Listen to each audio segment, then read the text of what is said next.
We got another request from Michael Primula today, and he wants me to talk about Alan Gregory.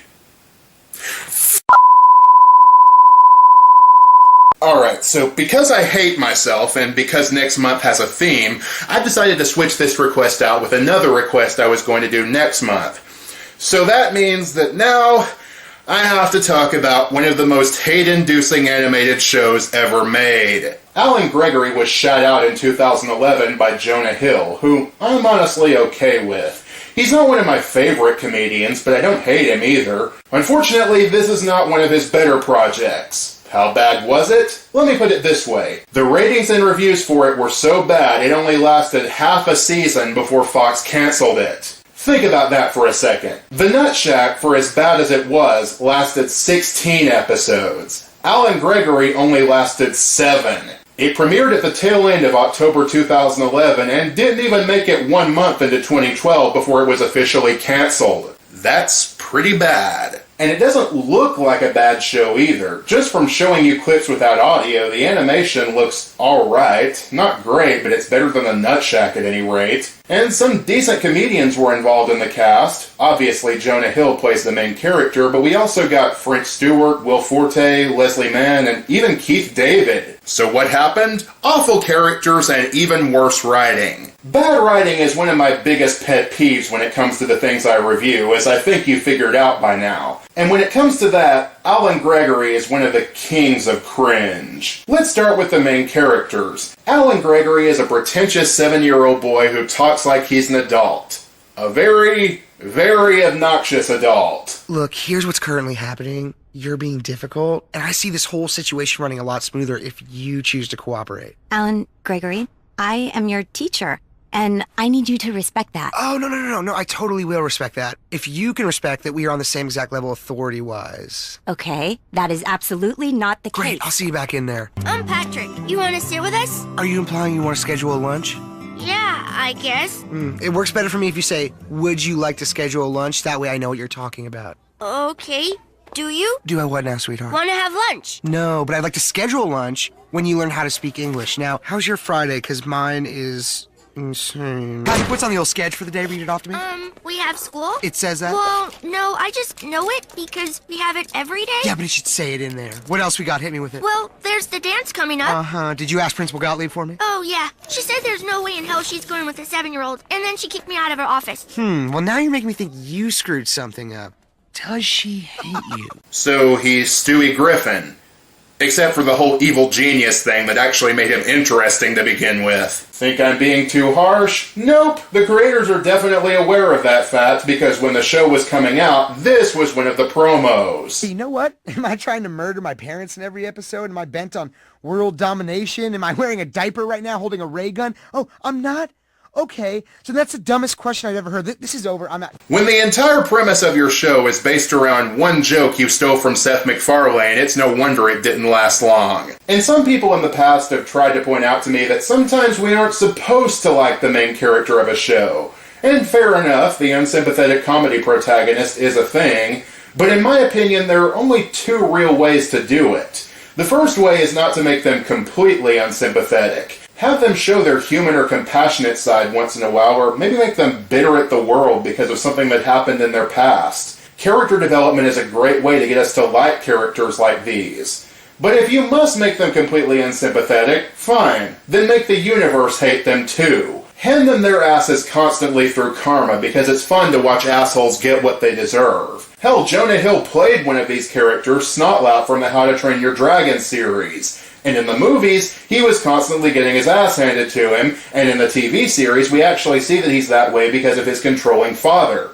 And yes, I know he wasn't played by Hill in the series, but you get my point, right? But here, I think they made Alan unsympathetic by accident. Because there are moments where they try to give the kid his just desserts, and you get the feeling that he acts the way he does because that's how he was brought up. He doesn't know any other way to act. The problem is, his behavior is too obnoxious, and it doesn't happen often enough to where it feels justified. Also, that doesn't justify his incredibly gross crush on his school principal, who is 10 times his age. If the genders were reversed here, the creators of this show would be arrested. But of course, you couldn't grow up any other way if you had a family like this. Yeah, let's talk about Alan's adoptive parents, shall we? Richard and Jeremy DeLongpre are one of the worst portrayals of a gay couple I've ever seen. Sure, they're not painfully stereotypical, but their relationship is just awful. Jeremy's a total pushover to the point where he lets the stupid Richard basically walk all over him. But I don't want to blame the victim here because... okay, you know this scene.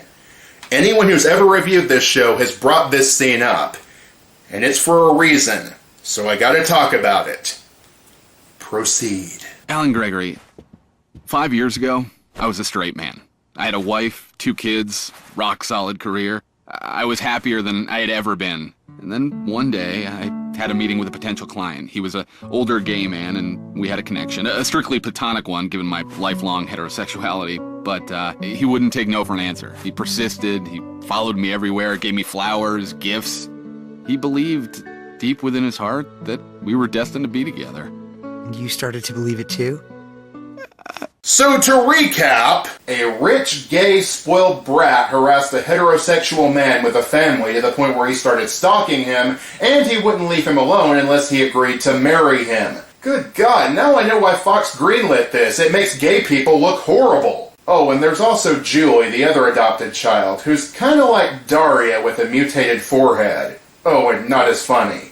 Guys, check this. My doctor says I may be able to lose the back brace in 3 years. Oh, congrats, Beth. And just in time for high school. Score. Yeah, because that brace is the only thing standing between us and sweeping popularity. We are now entering hell. Please keep your hands and elbows inside the car. I could go on about the other characters, like Keith David's character Coltrane, who serves as Alan Gregory's black best friend, though he's pretty obviously meant to be a parody of the whole magical Negro trope, because his advice is terrible. Why don't you go over there, have sex with the woman, film it, and use that tape? Or about the individual episodes, like the one where, after somehow believing that he was Jeremy and Richard's love child for 7 years, yeah, he's supposed to be super intelligent, so figure that one out, Alan decides to reunite with his biological mother. That is, until he figures out that Richard just lied to him for no reason about the woman he meets being his real biological mother. But really, I don't need to say anything else. Alan Gregory is gross, annoying, and quite frankly one of the most unfunny comedies I've ever seen. Every reviewer I've seen was barely able to stomach 2 episodes for their reviews, and I can see why. After a while it becomes so bad that it starts to drain your energy. But I know what you're thinking. Is this the worst cartoon I've ever reviewed? Surprisingly, no. The case of Alan Gregory is similar to the Nut Shack. The Nut Shack had worse animation, but the basic principle is the same. We're supposed to laugh at these characters, but most of us never do. And some people were surprised that I said the Nut Shack wasn't the worst cartoon I've ever reviewed.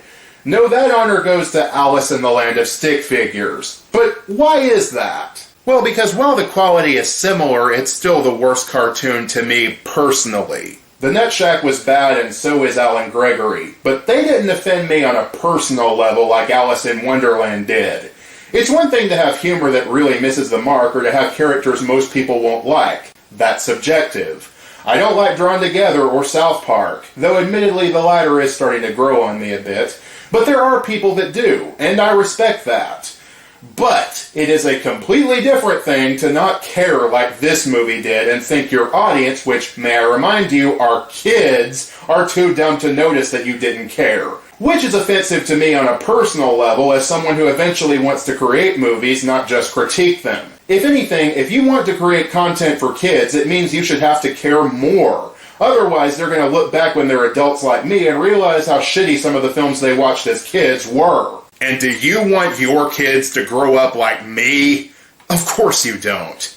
That's a fate worse than death right there. And you know, even if I would argue that every creator has the right to have their voice heard, I'm not shedding any tears that Alan Gregory got canceled pretty early. True, it does suck for the creators, but Jonah Hill isn't losing any sleep over this. He's doing pretty well. So if anything, maybe this was a learning experience for him. Too bad he had to make one of the most infamous cartoons of all time to do it. Well, at least it's decently animated. And that is all that I have to say about Alan Gregory. What's the next request? Never heard of it, but it's pretty much guaranteed to be better than this. I'm the hero of tomorrow, and I'll see you next month.